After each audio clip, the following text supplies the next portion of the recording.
دومین همسر محمد رضا شاه، ثریا اسفندیاری، با چشمای مثل زمردش توی همون نگاه اول دل شاهو برد و عاشق خودش کرد.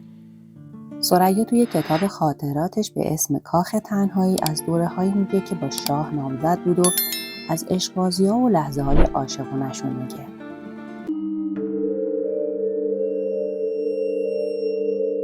قبل از اینکه به ایران بیام، خواهر محمد رضا به اسم شمس بهم گفته بود برادرم محمد رضا مرد خجالتیه، آرومه و اعتماد به نفس نداره. بچگیش رو توی سایه پدر قدرتمندی گذرونده که اصلا راحت نبود. بعضی وقتا خیلی بی‌انصاف میشه و میخواد حرفشو هر جوری که شده به کرسی بشونه. با توضیحاتی که شمس از محمد رضا داده بود و تصویری که من از اون توی ذهنم ساخته بودم، اصلا با کسی که بعداً دیدمش جور در نمیومد. اعتراف میکنم که وقتی دیدمش یه ضربه صاعقه به سرم خورد و فکر کنم عاشقش شدم همون لحظه. بعد از اینکه مراسم نامزدیمون به سادگی برگزار شد، تاریخ مراسم عروسیمون رو تعیین کردم. من و مادر پدرم و برادرم بیژن توی ویلای بزرگی که اجاره کرده بودیم زندگی میکردیم. مادر منم مثل همه مادرها بین دوتا احساس گیر کرده بود. از یه طرف خوشبختی منو میخواست و از یه طرف دیگه از خودش میپرسید که آیا واسه رو در رویی با سرنوشتی که انتظارمو میکشه من آماده ام؟ چون اون هنوز منو دختر کوچیکی میدید تا واسه اینکه از درسای سلطنت خانم فرار کنم از درخت بالا میرفتم و همیشه به من میگفت دخترم تو هنوز خیلی جوانی برای ازدواج کردن. در صورتی که وقتی خودش همسر پدرم شد 16 سال بیشتر نداشت. اما حالا دیگه من و محمد رضا با هم نامزد بودیم و دیگه باید هر روز شاه رو توی ساعتهای شام و نهار میدیدم. توی سالن بزرگ غذاخوری می‌نشستیم و از این ور اون ور حرف می‌زدیم و بعضی وقتا هم بین اون مسائل بی‌معنای مطرح می‌شد. بعد از صرف قهوه مردا سالن بیلیارد می‌رفتن و زن‌ها هم به پرچونگی با هم می‌پرداختن. شبا هم بعضی وقتا فیلم می‌دیدیم و یا ورق بازی می‌کردیم. یه روزایی رو هم به کاخ ملکه مادر واسه دیدنش می‌رفتیم.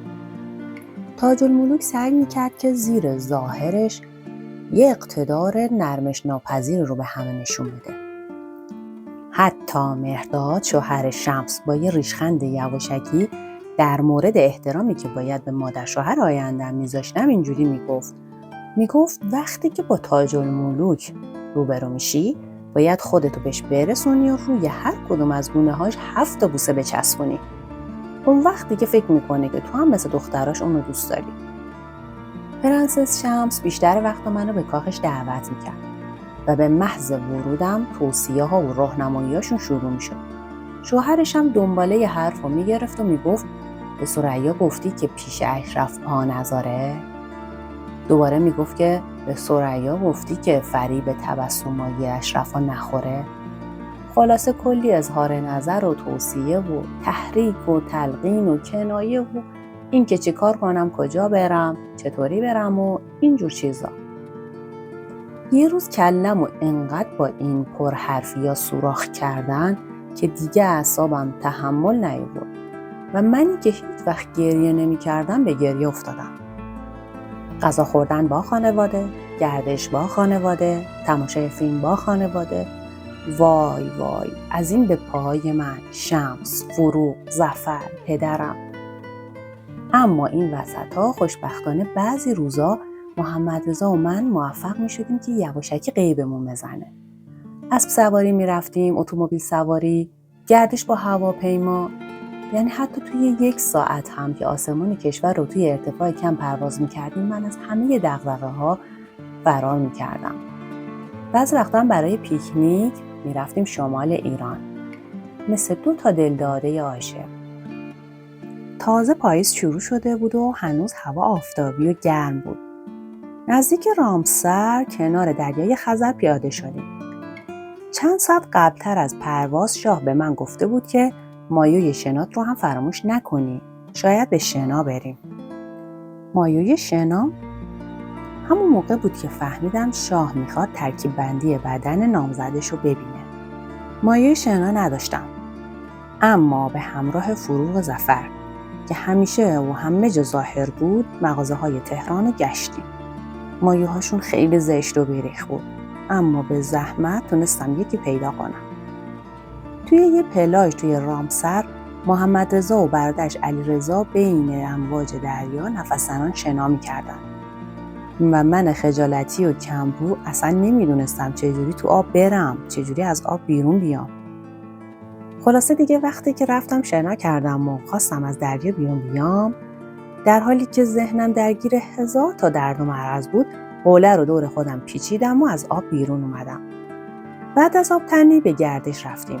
اونجا یه کاخ کوچیک بود از سنگ مرمر سبز که دور تا دورش باغ میوه بود. کنار هم راه میرفتیم. باورم نمیشد دور از همه چی بودیم. دور از تهران، دور از برادرها و خواهراش، دور از خانواده و دربار. خودم رو غرق در آرامش میدیدم. اعصابم راحت بود. دستمو توی دستش گذاشتم و اون برای اینکه نترسم خیلی آروم دستمو میگرفت. بدون اینکه یک کلمه با هم حرف بزنیم زیر درختا قدم میزدیم و شاه برای اینکه راه عبور رو برام باز کنه شاخه درختای نارنج رو کنار میزد.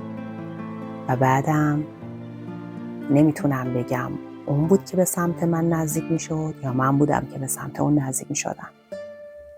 محمدرضا با اینکه یه ازدواج قبلا کرده بود و با اینکه معشوقه های قبل از من داشت، در برابر زنها خیلی خجالتی بود. اون به سختی توی مدرسه های نظام تربیت شده بود و به انضباط سخت عادت کرده بود. دوست نداشت احساساتشو نشون بده. واسه همینم قادر نبود کلمه های عاشقانه رو بیان کنه. فقط با چشماش حرف میزد. چشمهای میشی سیر، تقریبا سیاه و درخشان. بعضی وقتا جدی بود، بعضی وقتا غمگین بودن، بعضی وقتا هم ملایم. شوهر آینده‌ام برای من سرشار از همه ویژگی‌هایی بود که از توی روحش میشد اونا رو فهمید. اونم یه دنیا درد دل داشت که واسم گفت. ازدواج مصلحتیش با پرنسس فوزیه و ناکامیش توی ازدواجش. مادر تندخو و نرمش ناپذیرش. اوضاع نابسامان ایران.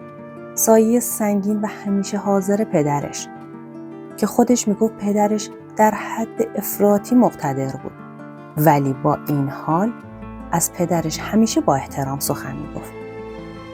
محمدرضایی که با نزاکتش منو به خودش جذب کرده بود، یه روز در حالی که در حال گردش بودیم از من یهو پرسید ثریا، ازدواج برای شما چه معنایی داره؟ اون لحظه نمیدونستم چرا ما با اینکه دست تو دست هم داریم و در حال گردشیم و 10 بار همدیگر رو بوسیدیم، باز این سوال مسخره چیه که از من میپرسه. چیزی نمیتونستم بفهمم. از خودم میپرسیدم این سوالا چه معنی میتونه داشته باشه. کلی سوال تو ذهنم بود، اما بالاخره جواب دادم.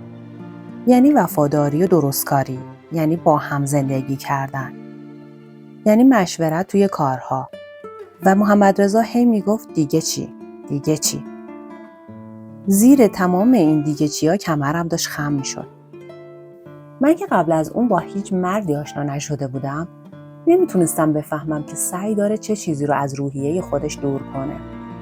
درد ناشی از حقارتی که از رها شدنش از سمت ملکه فوزیه در اون به وجود اومده بود، یا آثار یأسی که معشوقه‌هاش در اون گذاشته بودن. ممنون که تا آخر داستان همراه بودی. اگه از این ویدیو خوشت اومد لطفاً لایکش کن تا بیشتر دیده بشه.